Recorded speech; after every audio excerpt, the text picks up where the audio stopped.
હું શ્રી આરબલ્યુસ પ્રાથમિક શાળામાં ધોરણ 8 માં અભ્યાસ કરું છું. હું આજે વિકર્ણનું પાત્ર ભજવીશ. તમે મને ન ઓળખ્યો? તમે દુર્યોધનને ઓળખો, દુશાસનને પણ ઓળખો, પરંતુ આ દુર્ભાગીને ન ઓળખો. હું એક કૌરવ છું, હું વિકર્ણ. હા, ઇતિહાસના પાનામાં ક્યાંક મારું નામ ખોવાઈ ગયું છે. લોકો કર્ણને ઓળખે પણ વિકર્ણને નહીં. જ્યારે રાજસભામાં દ્રૌપદીને લેવા માટે દુશાસનને મોકલવામાં આવે છે ત્યારે મારાથી ના રહેવાય.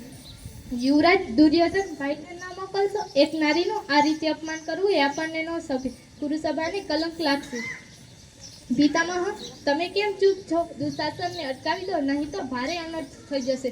પરંતુ યુવરાજ દુર્યોધન મને રીતસર ધમકાવીને ચૂપ કર્યો.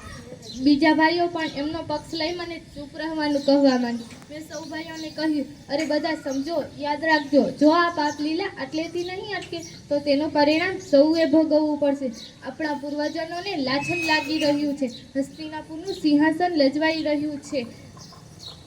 હું ફરી ઊંચા અવાજે ગરજી ઉઠું છું અને પિતામહ સામે જોઉં તો નીચું મોં કરી છે.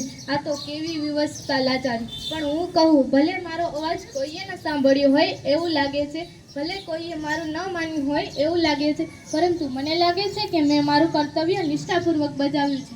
અધર્મ અને અન્યાય કરનારા તો અપરાધી છે જ, પરંતુ છડે ચોક અન્યાય થતો હોય ને મુખ શ્રોતા બની રહેનારા પણ અપરાધી માનું છું. તમે શું માનો છો? બસ, જય ભારત.